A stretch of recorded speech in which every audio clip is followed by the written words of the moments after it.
며칠 전에 후배 목사님이 저에게 전화를 했습니다. 요즘 목사님 욥기 강의 설교를 듣고 있는데 은혜 많이 받고 있습니다. 그런데 목사님, 욥기의 주제가 뭐라고 생각을 하시나요? 이렇게 물어요. 제가 대답을 했죠.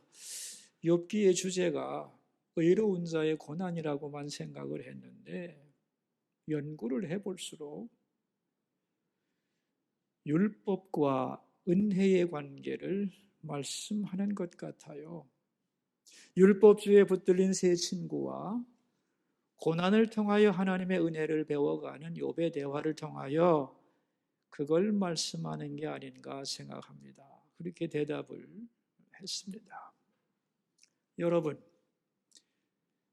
율법주의라는 게 뭐죠?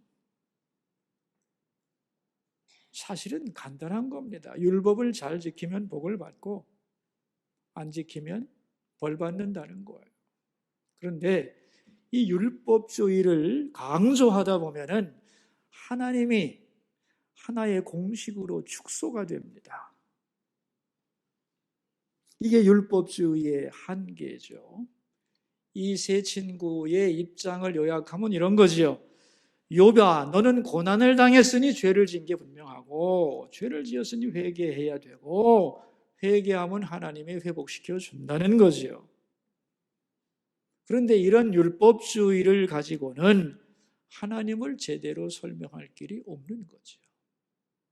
여기에 대하여 욥은 이렇게 주장을 합니다. 아니다. 내가 비록 고난을 당하고 있지만 고난도 하나님의 은혜다. 때로는 죄 때문에 벌을 받고 있어도 그렇다고 해도 그것도 나를 향한 은혜다. 그리고 하나님은 우리가 생각하는 것보다 훨씬 더 위대하고 사랑 많고 크고 놀라운 분이다. 우리는 다 알지 못하지만 그래도 은혜 가운데 있음을 믿고 살아가야 한다. 이게 욥의 주장이에요. 이 세 친구의 주장과 욥의 주장 사이에 어느 것이 더 옳은 것 같아요? 욥의 주장이 옳죠.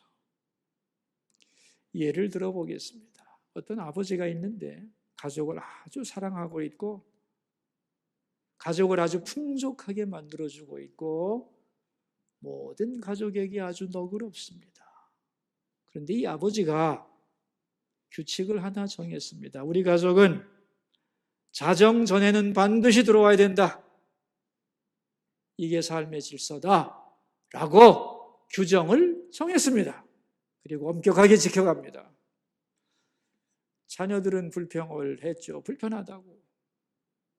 자, 이제 이것을 놓고 제가 질문을 할 테니까 하나하나 대답을 해보기를 바랍니다. 이 규칙을 잘 지켜야만 자녀가 될 수 있나요? 아니죠. 자녀이기 때문에 이 규칙이 주어진 거죠. 그러면 이 규칙을 못 지키면은 자녀의 관계가 취소되나요? 아니죠. 혼나기는 하지만 관계가 깨지지는 않지요. 아버지의 사랑과 이 규칙은 서로 상반되는 건가요? 아니지요. 아버지의 큰 사랑 안에 있는 작은 규정이죠. 또한 이 12시 귀가 규정은 아버지의 사랑과 동등한 건가요? 아니죠. 아버지 사랑이 훨씬 큰 거죠. 자녀들의 생활이 규칙적이 되고 자기를 절제하는 그러한 원칙 있는 삶을 살라고 하는 사랑 속에서 만든 규칙이기 때문이죠. 그러면 이 규칙을 어떤 마음으로 지켜야 되느냐? 아이고 불편해 죽겠네. 왜 나를 힘들게 하는 거야? 그러면 안 되죠. 이 속에 들어있는 사랑을 생각하고 능동적으로 지켜가야 되는 거죠. 근데 어떤 아이가 아버지 말은 전혀 듣질 않아. 말썽만 피우면서 11시 59분 59초에 딱 들어오면서 나는 아버지 규정 다 지켰으니까 나는 완벽한 자식이다. 그렇게 교만할 수 있나요? 아니죠. 당연한 건데. 많은 사람들이 율법과 은혜를 이런 개념으로 생각한다는 거예요. 12시 귀가 규정이 율법이에요. 동등한 비중을 가진 것도 아니고 서로 상반되는 것도 아닙니다. 은혜와 사랑이 훨씬 큰 거예요. 그 속에서 자녀답게 살라고 만든 작은 규정, 그것에 붙들리면 안 된다는 겁니다. 그러므로 율법은 은혜라고 하는 커다란 시스템 안에 있는 아주 작은 규정일 뿐이에요.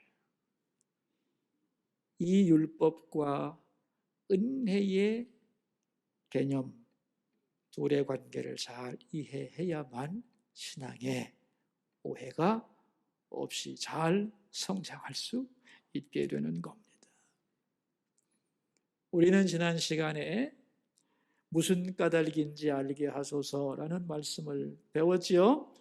욥은 고난 속에서 하나님이 실패하는 것이 아니라 놀라운 일을 이루신다는 것을 고백했습니다. 여러분, 고난이라고 하는 것은 그렇게 무기력한 게 아닙니다. 내 개인의 인생만 놓고 생각해도 여러분의 삶을 궁극적으로 변화시키는 큰일은 고난 속에서 일어나는 거예요. 하나님은 고난을 통하여 우리가 생각할 수 없는 크고 위대하고 놀라운 일을 이룬다는 것을 욥은 믿었습니다. 그러니까 논리적으로 말하자면 이 고난 중에 낙심하면 안 되죠. 기뻐하고 감사해야 되는데 인간이 연약한지라 고난 속에 한숨도 쉬고 죽고 싶다는 말도 했어요. 그런데 이게 또 하나님 앞에 죄가 된다는 걸 아는 거예요. 그럼 이러한 나를 바라보는 하나님의 모습은 어떨까? 나를 보고 웃으신다는 거죠. 아, 그 녀석 좀 참으면 되는데, 내일이면 웃을 수 있는데 왜 저렇게 울고 탄식하며 난리를 치나 하면서 하나님이 웃는다는 거예요. 그러나 그것을 알면서도 힘들어서 감히 구하오니 나에게 고난을 주는 까닭이 뭔지를 알게 해달라고 욥은 기도했죠. 하나님은 대답하지 않습니다. 왜냐하면 진행 중이기 때문에. 이 과정 속에서 우리가 반드시 믿고 고백해야 될 것은 하나님이 우리의 토기장이라 하는 거예요. 토기장이가 사랑과 정성과 그리고 지혜를 가지고 최선을 다하여 그릇을 만듭니다. 그 정성스럽게 만든 작품이 바로 오늘의 우리라는 거예요. 그리고 하나님은 오늘도 계속 우리를 빚어가시는데, 그런데 말이죠, 이 그릇이 굳어버리면, 이것이 굳어버리면 더 이상 작품이 안 나와요. 이걸 버려야 되느냐? 버리지 않습니다. 다시 부수고 수분을 먹여서 하나님의 솜씨로 놀라운 작품을 만드는 거예요. 그게 고난이라는 거예요. 그래서 고난은 힘들기도 하지만 하나님의 손에 잡혀서 더욱 새로운 작품으로 변해가는 과정이라는 것. 그러므로 낙심하지 말고 이 속에서 내가 더욱 새로워질 것을 믿고 기대하며 나가야 한다. 이게 지난 시간에 말씀의 내용이었습니다. 오늘 본문은 11장과 12장 두 장에 걸쳐서 이루어지겠는데, 11장에 보면 욥의 세 번째 친구 소발이라는 사람이 등장을 합니다. 그 소발의 이야기가 11장 내용인데, 이 소발의 특징이 뭐냐 하면은 아주 직선적인 사람이고 말 많은 것을 싫어하는 남자예요. 그래서 욥의 세 친구를 비교할 테니까 한번 들어보세요. 엘리바스라고 하는 첫째 친구는 죄 없이 망한 자가 누구인가 잘 생각해 보라 그랬어요. 둘째 친구 빌닷은 네가 고난당하는 것을 보니 너는 죄에 있는 것이 확실하다 그랬어요. 세 번째 친구 소발은 하나님의 벌하심이 너의 죄보다 경하니라. 가볍다 그랬어요. 자, 세 친구의 차이가 뭐예요? 갈수록 거칠어지죠. 갈수록 공격적이 돼요. 그래서 이 세 친구 중에 소발이라는 친구가 가장 욥을 날카롭게 잔인하게 공격을 합니다. 그 내용이 11장 2절입니다. 같이 읽읍시다. 말이 많으니 어찌 대답이 없으랴. 말이 많은 사람이 어찌 의롭다 함을 얻겠느냐. 거참 말도 많네. 입 좀 다물어요. 말 많은 걸 보니 아직도 멀었어. 그런 뜻이에요. 굉장히 차갑고 잔인한 말이죠. 자, 그렇다면 여러분, 욥이 무슨 말이 그렇게 많다는 뜻일까요? 3절입니다. 읽겠습니다. 내 자랑하는 말이 어떻게 사람으로 잠잠하게 하겠으며 내가 비웃으면 어찌 너를 부끄럽게 할 사람이 없겠느냐. 두 가지예요. 자랑하는 말을 하고 있으며 또한 비웃고 있다는 거예요. 그러면 뭘 자랑했단 말이지? 욥은 4절입니다. 내 말에 의하면 내 돈은 정결하고 나는 주께서 보시기에 깨끗하다 하는구나. 너 정결하고 너 깨끗하다고 자랑하고 있지 지금? 그런 얘기죠. 근데 여러분이 댁에서 성경을 잘 보시면 알겠지만 욥은 이런 얘기를 한 적이 없어요. 욥이 말한 건 이런 거죠. 사람 중에 죄인 아닌 사람이 어디 있냐. 나도 물론 죄인이다마는 이 고난을 당하는 것이 어떤 죄라고 생각은 안 든다는 거예요. 무언가 하나님이 이유가 있어 고난을 주셨는데 그 까닭을 잘 모르겠다 이렇게 말했지. 그런데 이걸 자기식으로 듣고 자기식으로 해석하는 거예요. 너 말이지 정결하고 깨끗하다 이거지. 어? 또한 비웃는다는 말은 우리 친구 세 사람을 네가 비웃고 있다는 거예요. 근데 비웃은 적 없거든요. 이렇게 말했죠. 너희는 왜 나를 납득시키지 못하면서도 날 가르치려고 하냐 이렇게 말한 적은 있어요. 근데 이걸 우리 셋을 싸잡아서 비웃고 있다고 지금 화를 내고 있는 거예요. 그래서 하는 말이 6절입니다. 읽겠습니다. 지혜의 오묘함으로 내게 보이시기를 원하노니 이는 그의 지식이 광대하심이니라. 하나님께서 너로 하여금 너희의 죄를 잊게 하여 주셨음을 알라.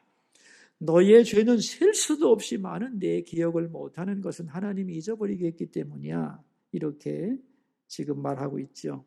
근데 이걸 옛날 성경에서는 이렇게 번역을 했어요. 하나님의 벌하심이 내 죄보다 경하니라.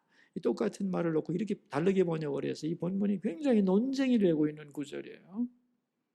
하나님의 벌하심이 너희의 죄보다 경하니라. 가볍다. 자, 여러분. 하나님의 벌하심이 너희의 죄보다 가볍다. 맞는 말이에요? 틀리는 말이에요? 자, 생각을 해보세요. 하나님의 벌하심이 너희의 죄보다 가볍다. 맞아요? 틀려요? 대답을 듣고 넘어가야 될 텐데요. 이게 맞아요? 틀려요?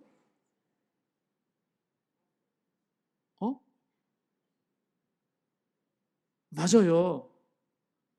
맞는 겁니다. 이게 아닌데 이러면 큰일 나는 거예요. 왜냐하면 자기를 이해 못하는 거예요. 하나님의 벌하심이 너의 죄보다 경하다는 거예요. 이런 얘기입니다. 우리의 죄를 있는 그대로 하나님이 심판하신다면 우리가 죄 짓는 바로 그 순간에 죄 짓는 만큼 심판하시면 여기 살아있을 사람 아무도 없어요. 맞죠? 그래서 어거스틴은 유명한 말을 했어요. 은혜가 아니면 죄도 못 짓는다 그랬어요. 너무 멋진 말이에요.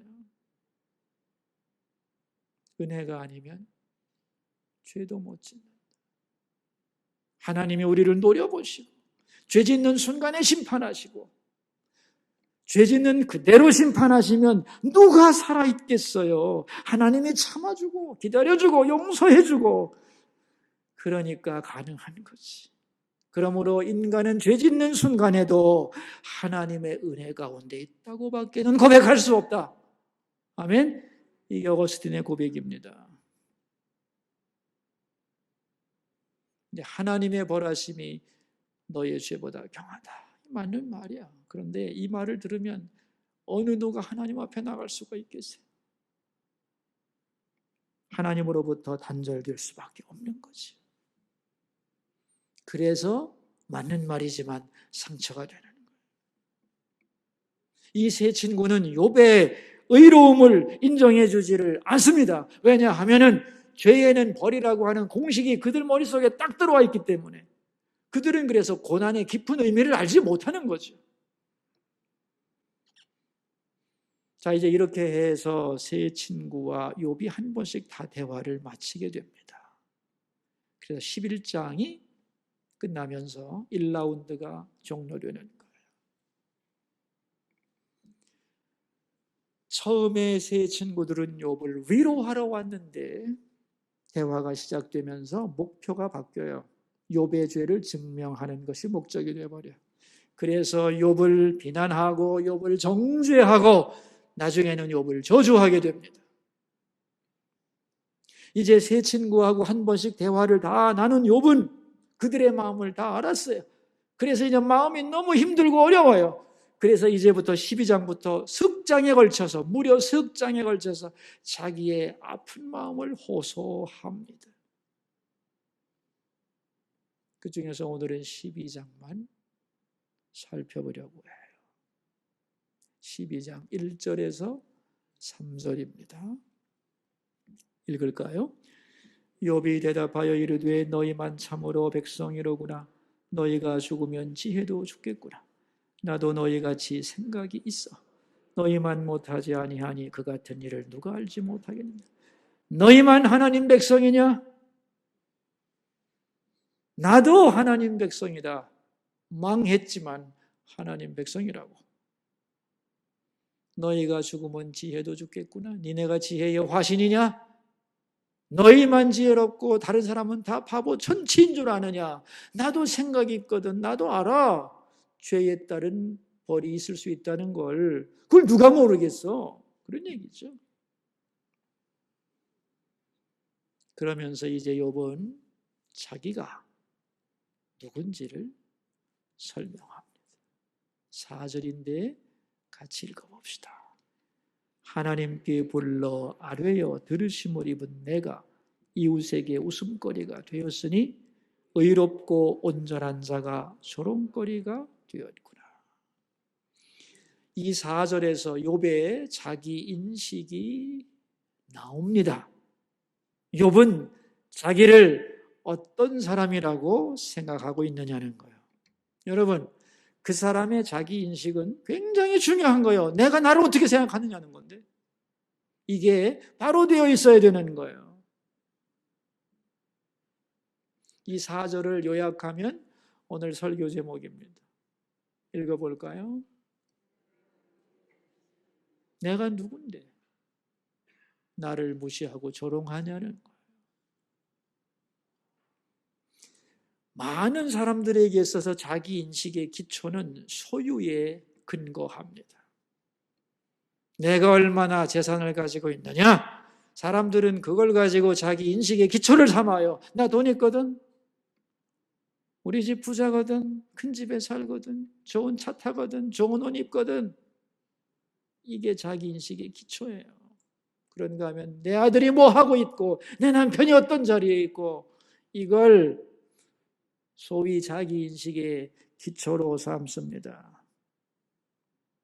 그런데 욥은 이것이 자기의 진정한 자기 인식의 기초가 아니라는 겁니다. 왜? 그건 얼마든지 없어질 수 있는 거거든. 욥이 생각하는 자기 인식의 기초가 뭐냐? 4절에 나오죠. 하나님께 불러 아뢰요. 나는 하나님을 부르는 사람이고 내 사정을 아뢰는 사람이고 거기에 대해 하나님은 귀를 기울여 들으시는 분이고 나는 하나님과 소통하는 사람이고 하나님은 내 기도에 응답하는 아버지라는 거예요. 아버지. 다시 말하면 나는 하나님의 자녀야. 그런 말이에요. 그리고 자녀답게 의롭고 온전하게 살려고 몸부림치는 사람이다. 그런 얘기입니다. 하나님 앞에서의 자기 신분과 자기 행위, 그것이 그의 진정한 자아인식의 기초였다는 겁니다, 여러분. 진정한 나는 뭐냐? 세상 사람들이 가치 있다고 생각하는 건 있다가도 없어지는 거야. 나의 진정한 나됨은 하나님의 자녀라는 것. 그리고 하나님 앞에 의롭고 온전하게 살려고 몸부림쳐왔던 이것이 나이고, 이것이 하나님께 인정받는 나 자신의 모습이고 내 자존감이고 영원히 사라지지 않을 나의 가치라는 겁니다. 아멘입니까? 어떠한 경우에도 성도에게 이것이 없으면 안 되는 거죠. 나는 하나님의 사랑받는 존재, 그리고 하나님 앞에 올바로 살려고 몸부림치는 게 나라는 것, 이게 무너지면 다 무너지는 거지. 욥은 내가 누군가를 바로 알고 있는 거예요. 그런데 너희들은 말이지, 내가 재산 잃었다고, 자식 잃었다고, 내 몸 병들었다고 나를 무시하고 조롱하는 거지. 그런 거 없어도 나는 나거든. 그런 얘기죠. 여러분은 어떻게 여러분을 정의하시나요? 돈 없으면 패배자고, 남들이 몰라주면 실패한 인생인가요?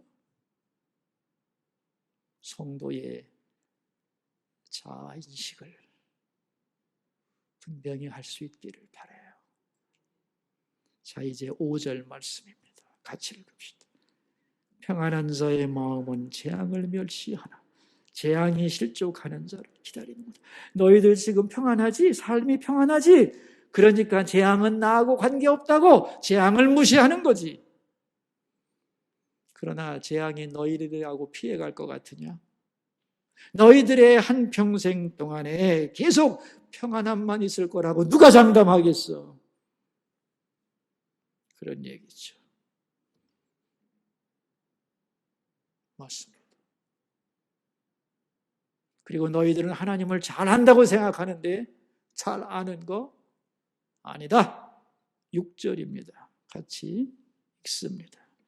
강도의 장막은 형통하고 하나님을 진노하게 하는 자는 평안하니 하나님이 그의 손에 후히 주심이니라. 6절이 현실이라는 거예요. 하나님을 진노하게 하는 강도의 집도 형통할 수 있다는 거예요. 그죠?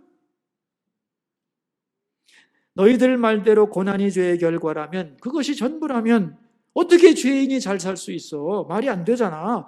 그런데 그런 일이 있잖아. 현실이잖아. 설명할 수 있냐? 못하지. 그러면서 욥은 하나님을 설명합니다. 우리 7절과 8절을 읽어봅시다. 이제 모든 짐승에게 물어보라. 그것들이 내게 가르치리라. 공중의 새에게 물어보라. 그것들이 또한 내게 말하리라.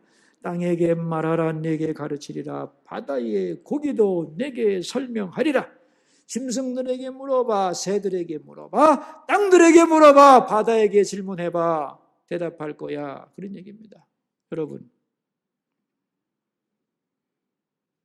뭘 물어보라는 거죠?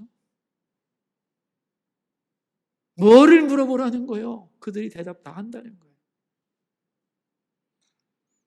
세상을 누가 다스리는가? 물어보라는 거예요. 9절과 10절을 읽도록 하겠습니다. 이것들 중에 어느 것이 여호와의 손이 이를 행하신 줄을 알지 못하랴. 모든 생물의 생명과 모든 사람의 육신의 목숨이 다 그의 손에 있느니라. 이 모든 것을 누가 다스리느냐? 하나님의 손이 다스린다는 거예요.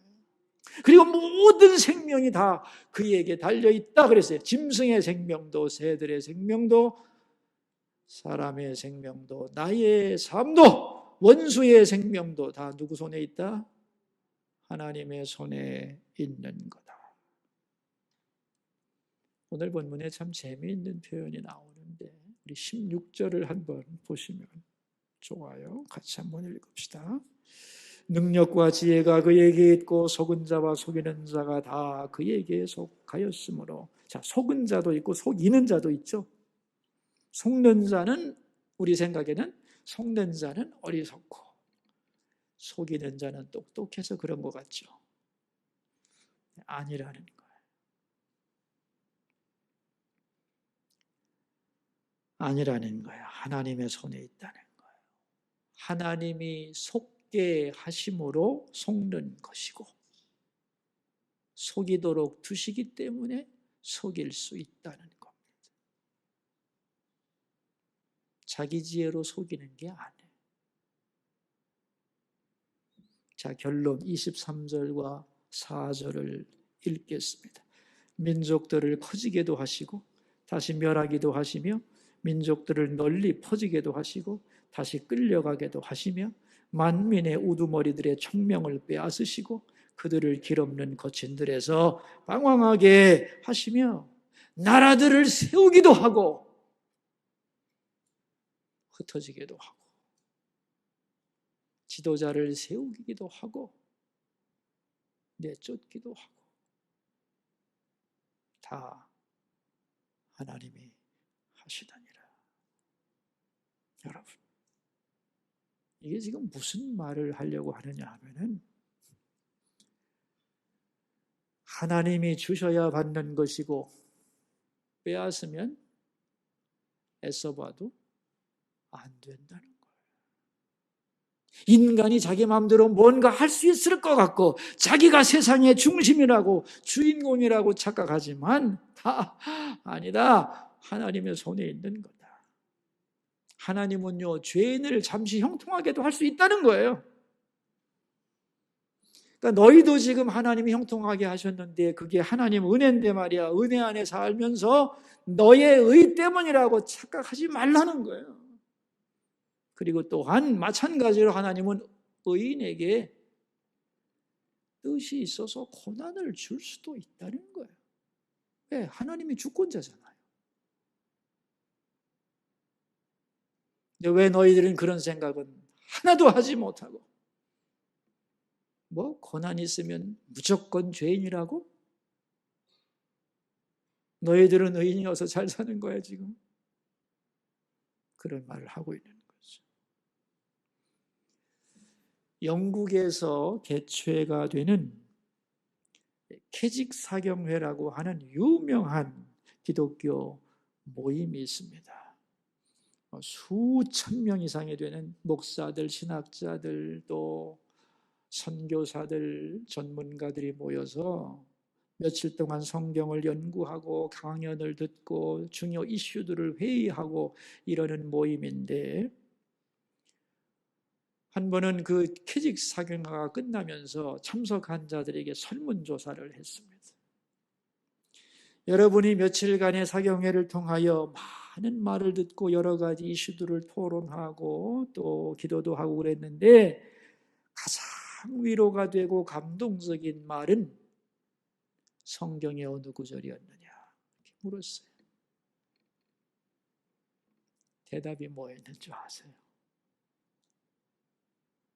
모든 그리스도인의 수많은 문제와 염려들을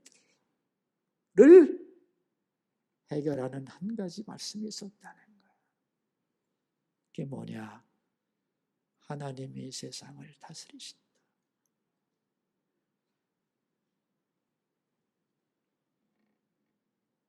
하나님이 세상을 다스린다. 여러분, 우리도 똑같습니다. 내가 어쩔 수 없는 환경을 만났을 때 내가 통제할 수 없는 이 어렵고 힘든 속에서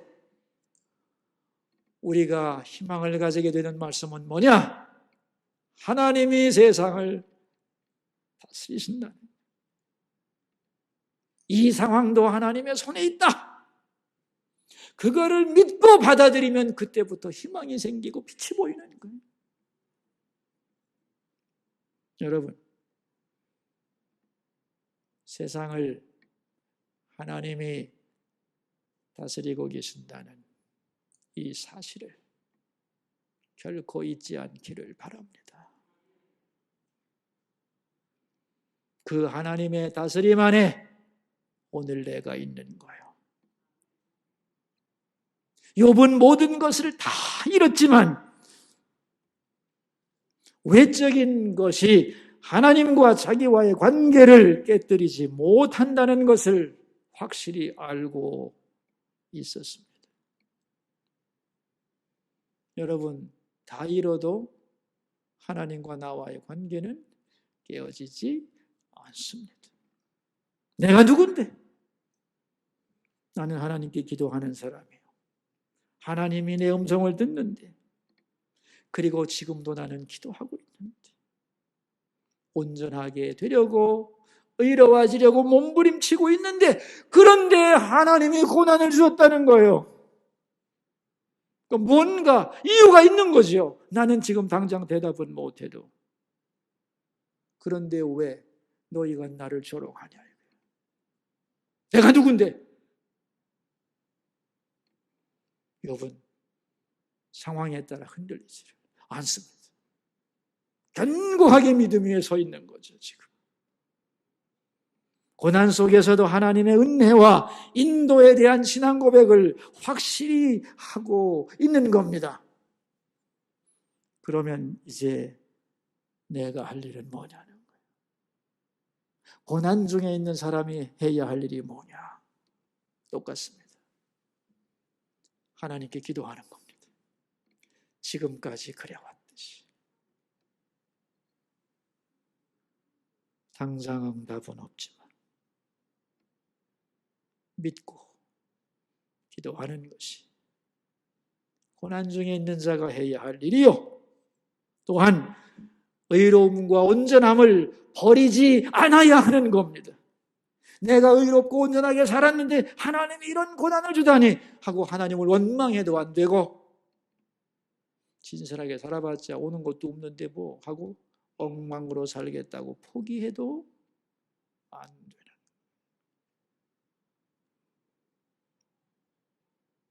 끝까지 의로움과 온전함을 붙들어야 한다는 겁니다.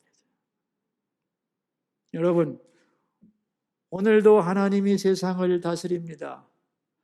아멘이죠? 사람들이 볼 때는 문제도 많고 세상이 요동하는 것 같고 이래서 큰일 나지 않겠는가 낙담도 하지만 하나님은 끄떡도 안 하십니다.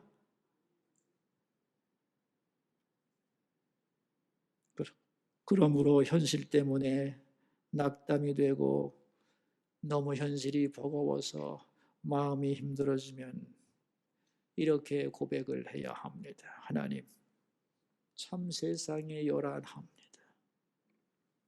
너무도 복잡해서 갈피를 잡을 수가 없습니다. 그러나 나는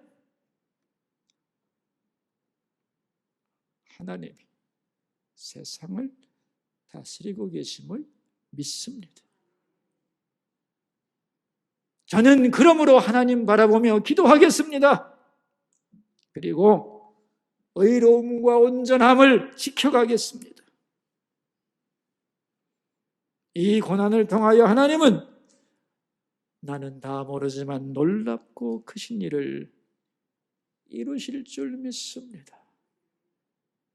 이 고백을 하면서 믿음으로 걸어나가는 여러분 되시기를 주의 이름으로 축원합니다. 기도합시다. 우리 세 가지 기도 제목을 가지고 주님 앞으로 나가겠습니다. 첫 번째 기도 제목입니다. 내가 누군지를 알게 해 주소서. 기도하겠습니다.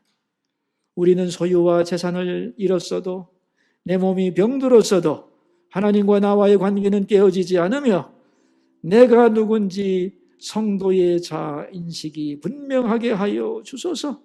나는 기도하는 사람이며 하나님이 나의 기도를 들으시는 나는 하나님의 자녀라는 것, 그리고 자녀로서 오늘도 의롭고 온전하게 살려고 몸부림치는 사람이라는 것,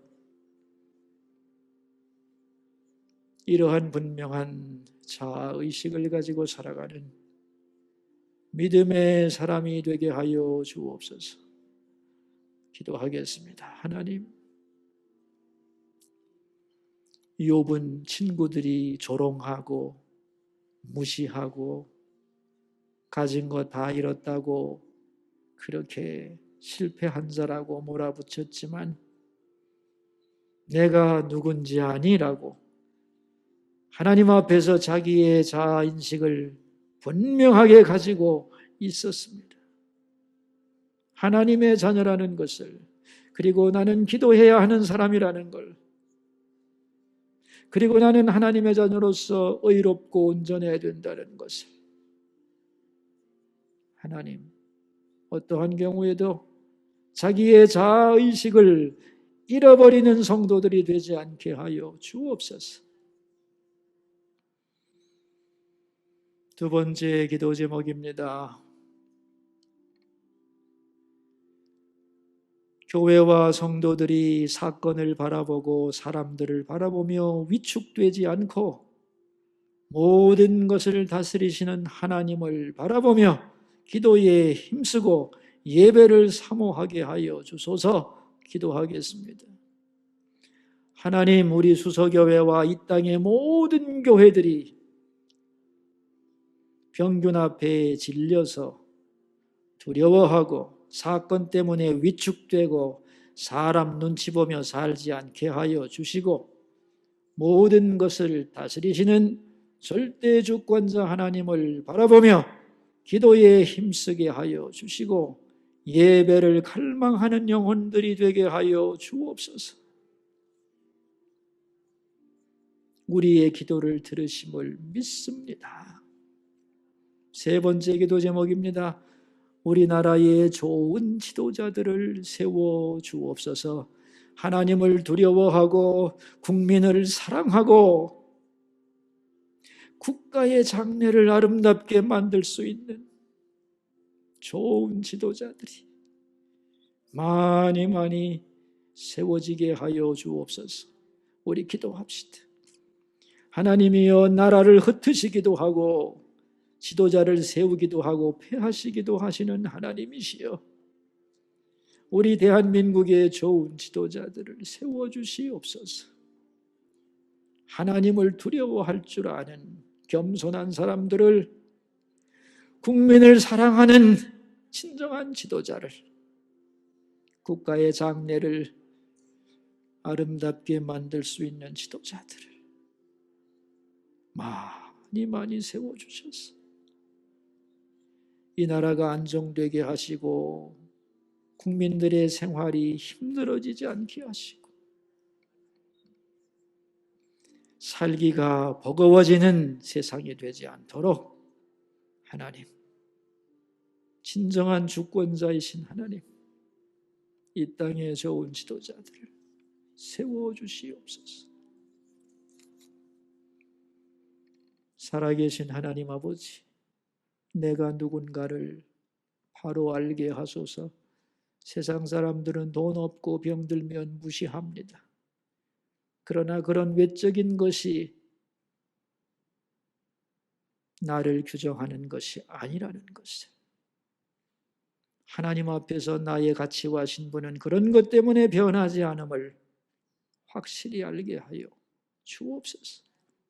고난 속에서 할 일은 기도하는 것이고 또한 의로움과 온전함을 버리지 않는 것임을 알게 해주시고, 고난 속에서도 우리가 미처 모르는 하나님의 사랑과 지혜와 능력이 있음을 알고 든든히 믿고 하나님을 향하여 걸어가는 믿음의 사람들이 되게 하여 주옵소서. 존귀하신 예수님 이름으로 기도하옵나이다.